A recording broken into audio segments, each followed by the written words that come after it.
mi nombre es Juan Manuel de Simone, para los que aún no me conocen. Nosotros en este canal de YouTube lo que hacemos es explicar más que nada el rendimiento, el funcionamiento mecánico, explicar los sistemas, Shift Cam, Kick Shift, testa-treta, desmodrómico, crossplane, todos esos sistemas de los que se hablan y que poco se explican y se encuentra una explicación, pero se encuentra algo muy complejo de entender, al final lo leemos todo y no lo entendemos. Nosotros lo que hacemos es con palabras simples y conceptos compactos, poder explicar para que el video sea útil y sea didáctico y entretenido, sobre todo, que es lo que buscamos acá en YouTube. En este caso en particular lo que vamos a hacer es hablar sobre los cilindros, si es mejor 1, 2, 3 o 4, pero para eso te vamos a explicar cuándo es mejor 1, cuándo es mejor 2, cuándo es mejor 3 o 4 y en qué segmento en particular. Por eso, como es muy difícil encontrar un título que se adapte, probablemente este mismo vídeo lo encuentres como cuántos cilindros es ideal para el enduro, cuántos cilindros es ideal para el trail o para la moto deportiva, o por qué los 4 cilindros es mejor para la deportiva, por qué 2 cilindros es mejor para trail. Es probable, por eso si ya viste un video que estemos hablando sobre los cilindros, para que no te vayas a mirar otro video y que te encuentres que es el mismo video, simplemente para eso. Bueno, para poder explicar cuáles son las virtudes en realidad del monocilíndrico y cuáles son las desventajas, cuáles son las virtudes y las desventajas de 4 cilindros, vamos a hacer dos grandes polos totalmente opuestos. En este lado tenemos las motos de torque, en este lado las de velocidad. En este lado tenemos las motos enduro y cuatriciclo, en este lado tenemos motos de velocidad de pista de asfalto. En este lado tenemos un cilindro siempre, en este lado tenemos 4 cilindros siempre. Rarísimas excepciones no son así, pero el común indica eso. Lo mejor es un cilindro de este lado, lo mejor es 4 de este lado. Y en el medio encontramos las motos trail, que son casi todas de 2 cilindros. Como es algo más polivalente y hay algunas más aventureras, que se inclinan más al torque, tienen a veces raras excepciones un cilindro o 2 y no más que eso.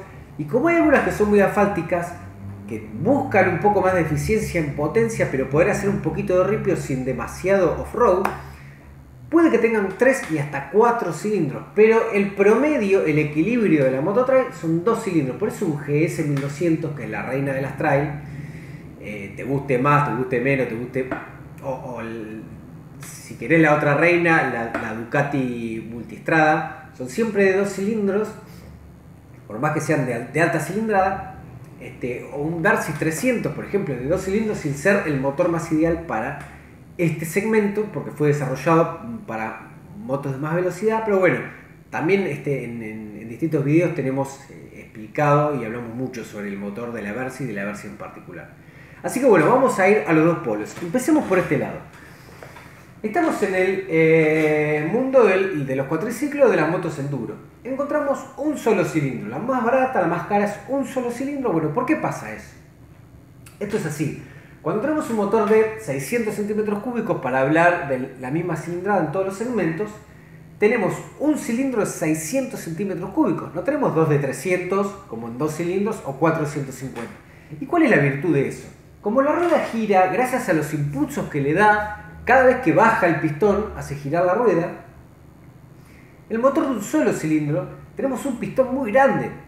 Tenemos los 600 centímetros cúbicos todos concentrados en un solo cilindro. Entonces, cuando se genera la explosión, eso le va a dar un impulso a la rueda tan contundente que va a hacer que la rueda gire con mucha facilidad y a muy pocas vueltas.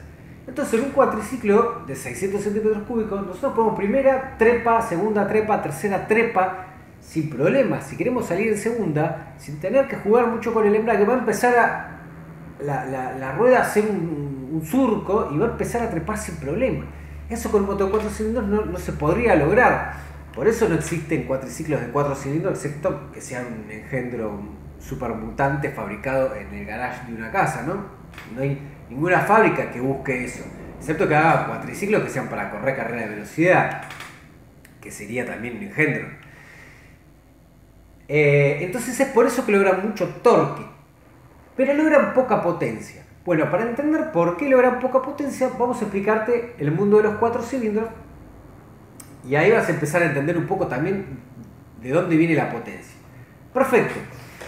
Nos vamos al otro mundo, que son los 4 cilindros. ¿Qué es lo que pasa?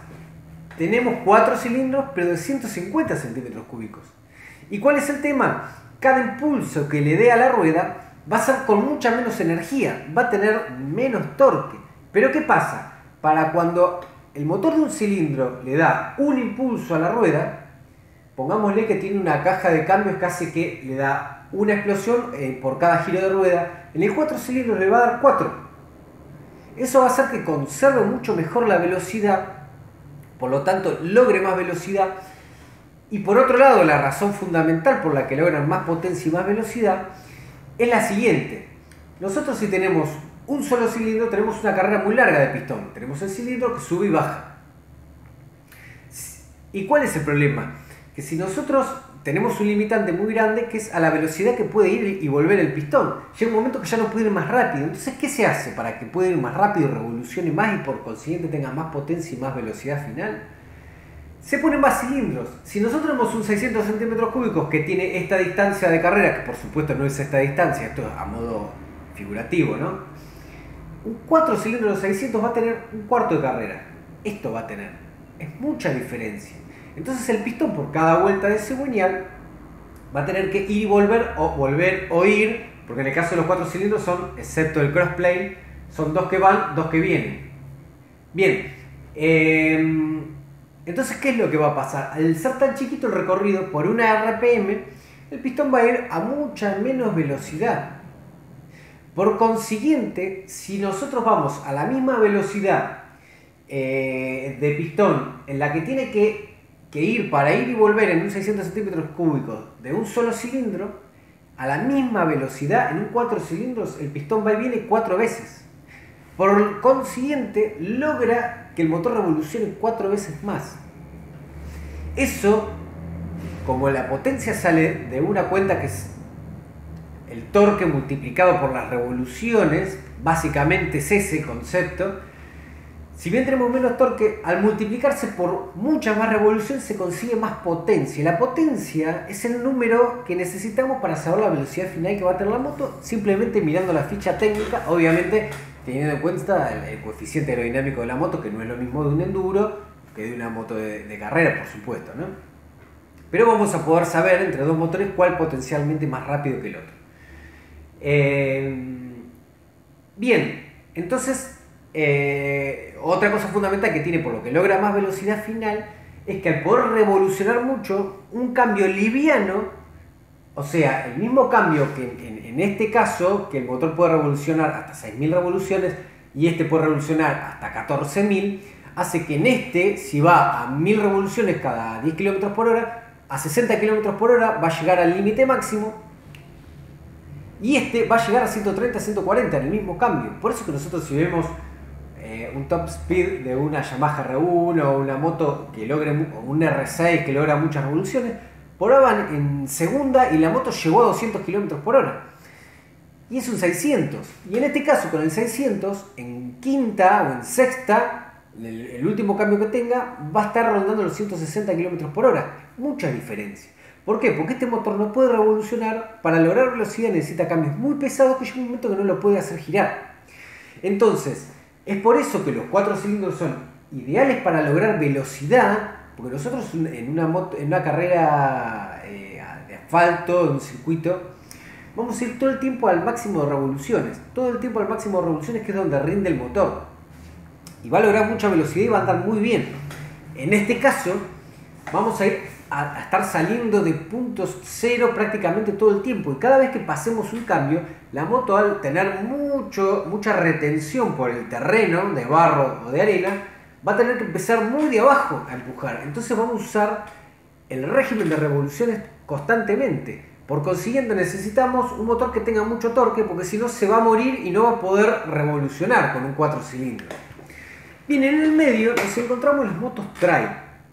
Están las motos trail, las naked deportivas, hay mucho, pero están las motos trail, que justo el centro es la moto trail. ¿Qué es lo que pasa? ¿Necesitamos tener tanta potencia, tantas revoluciones? No. ¿Y por qué no? Por lo siguiente, el motor que revoluciona mucho, gasta mucho combustible y se desgasta mucho más rápido, necesita componentes mucho mejores para que tenga buena vida útil, se hace muy caro. Y nosotros en una moto trail vamos a estar viajando a 130, 140, 160, 180 como mucho. Ya más que eso no es digamos, las motos no están desarrolladas para ir a esas velocidades por el tipo de ciclística que tienen. Y si bien hay motos que lo superan y ya son muy asfálticas, porque para poder superar esa velocidad necesitamos suspensiones muy duras, cubiertas especiales y demás que no nos permiten hacer un off-road extremo, ¿no? Entonces en el equilibrio encontramos 2 cilindros. Y por otro lado, como no necesitamos, pero sí necesitamos algo de velocidad final, porque vamos a viajar a 140, 160 y necesitamos que vaya relajado, tampoco podemos usar un solo cilindro. Entonces usamos 2 cilindros que nos dan más velocidad que un solo cilindro y 2 cilindros que nos dan más torque que el 4 cilindros, para que si nosotros hacemos un camino de montaña, trepando con mayor o menor dificultad de camino, la moto se pueda desempeñar bien y sobre todo que se puedan hacer muchos kilómetros con el motor relajado, pocas revoluciones, que gaste poco, que tenga autonomía, que tenga una buena velocidad final y un buen torque para el uso tan diverso que tienen las motos trail. Así que bueno, de esta manera terminamos con el concepto de por qué se utiliza 1, 2, 3 o 4. Y en el caso del 3, para hacer una breve mención porque son los motores más raros, se suelen utilizar cuando son circuitos de competición muy trabados. Es donde encuentran la virtud. ¿Por qué? Porque tiene un poco más de torque que los de 4 cilindros y cuando salimos de una curva nos permite recuperar mejor a menos revoluciones. Entonces, saliendo de la curva podemos sacarle ventaja a un 4 cilindros. Ahora, ¿qué pasa? Si los circuitos tienen rectas muy largas, el de 4 cilindros después nos va a empezar a pasar. Pero los circuitos que son muy trabados, el 3 cilindros se desempeña mejor. Así que bueno, justamente por eso, entendiendo que hay más torque en menos cilindros, entendemos que a veces ese escaloncito de menos potencia pero más torque nos mejora para ese punto en particular. Así que bueno, de esta manera concluimos con este informe. También vamos a hablar sobre por qué a mayor compresión hay más en otros videos, ¿no? Hay más potencia, más torque y más revoluciones. ¿Por qué es mejor 4 válvulas que 2?